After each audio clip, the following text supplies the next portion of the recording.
What is going on, everyone? It's Brody back again with another tennis topic, and today's tennis topic is going to be talking about how you can actually put on an overgrip.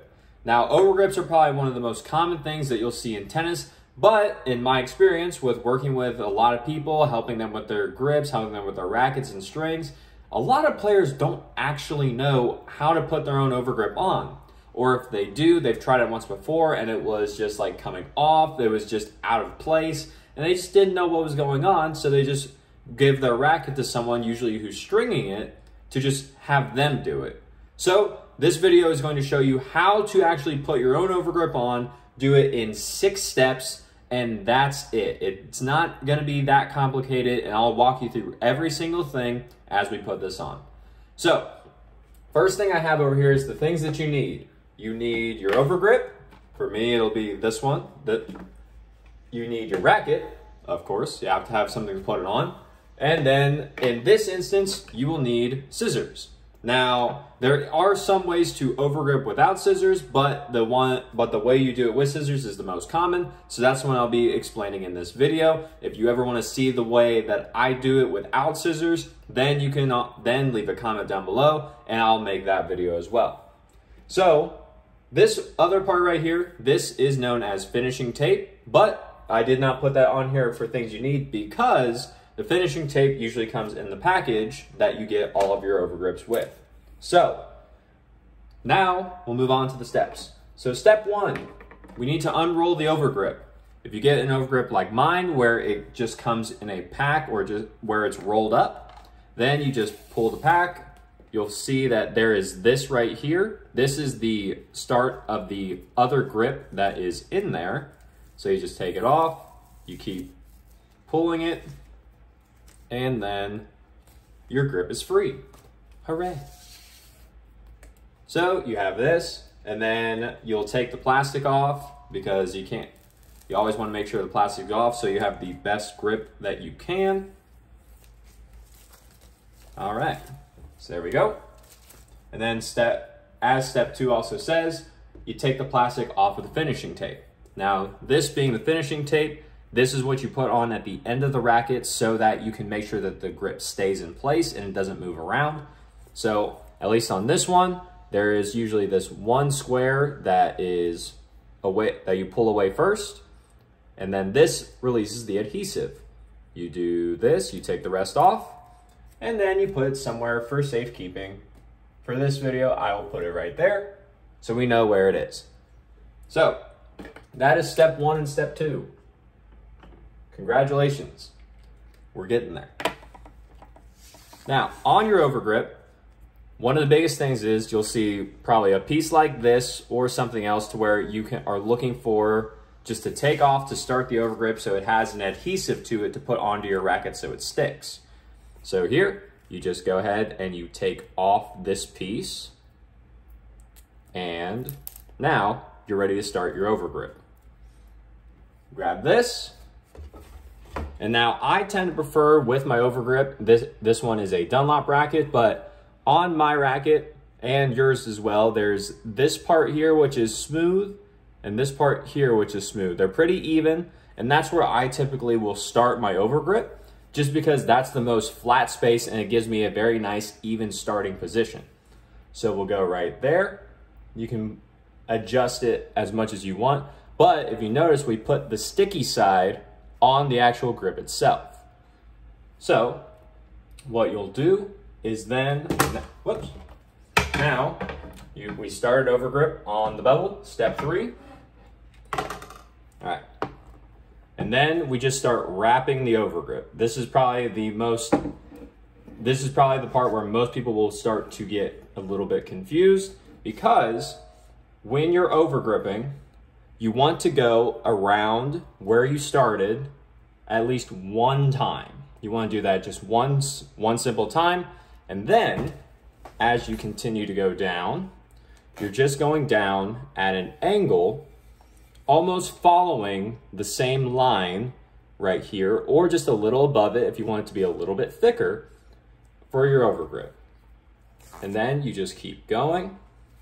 You just keep pulling, And every time you go to actually move or you go to actually put the overgrip on, you want to give this part of the grip a little bit of a tug, just so that you do not have to have something to where if you don't actually pull too tight, you can see it's starting to bubble up. This is not even, and then this just starts to get out of alignment. So if you ever mess up, you can always just go backwards. It's not going to stick that much right now. And then you just pull and you just keep going. So then you just do this the entire way down.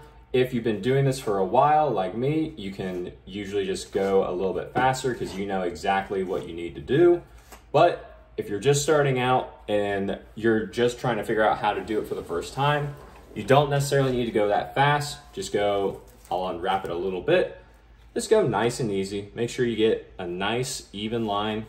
Pull it a little bit. You don't have to death squeeze this thing, but you just pull it. You just keep going. And there we go. That is step 4. Wrap at an angle. So now we're at step 5, which is cut the overgrip when you're at the bottom. Now, as you can see here, the grip is a lot too long. We'd have so much left over if we actually wrapped it like this. So what we need to do is we need to cut the grip. Now, the way that I do this and the way that I found tends to work pretty easy for me is if I am looking at the racket, if we're sitting and we're looking at the racket like this, then take the scissors, ta-da. Always be careful with scissors. All right, I'll try to, and then what we'll do is we will cut this direction. Now I do it to where I just kind of eyeball it to see how much more of the grip I need to cut. I am not one of the people that tends to mark their grips or anything like that. That can be a little bit more effective, but just for simplicity's sake, you don't need to. So, see if that's a little bit easier for you. So, don't fall. So, with the grip facing me, I'm cutting this way at an angle because that's what I see that I'll need. And I just kind of judge based off where I finished my last grip. So, we cut here. Yep. These are not the best scissors, I'm finding out. So, darn it. Oh well.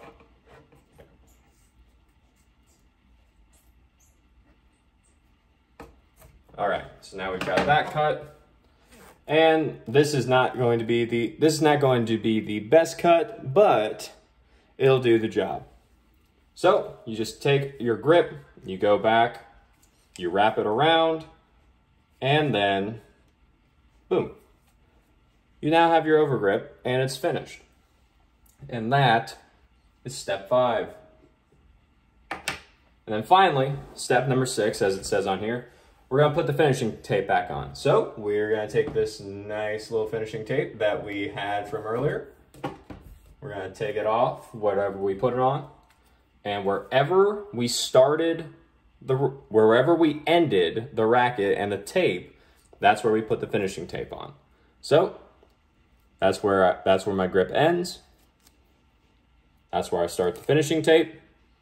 And then you just wrap it around.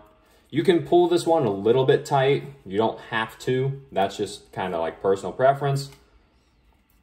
And then there you go. Step 6 complete. Booyah. And then if your racket has this, you can move it down. Not all rackets do, but some will, so it's just there. And now you have a fresh overgrip to go out and get started playing with. Now, like I said in this video, I do tend to do away if I'm putting on my own personal rackets, that I will do it without scissors because I don't like cutting the grip. And if I don't need to, especially if I'm out in a match, I don't carry scissors around in my bag. So that's where I'll just mainly do the other way. So if you want to see that, leave a comment down below. But if you enjoyed the video, leave a like on it. Comment down below any more questions you have about overgrips or how to put them on. I know I went a little bit fast, but it's just an easy thing to do. So for me, after doing it for so long, so if you have any questions, definitely leave them down below. I'll get back to them as soon as I can, as well as subscribe to the channel so we can grow the channel, get the information out there from the people who have it to the people who need it. There's a lot of misinformation in the tennis community, so I took it upon myself to make this channel so that we can get rid of that and we can all enjoy the game of tennis that we love. So, with that being said, as always, take care.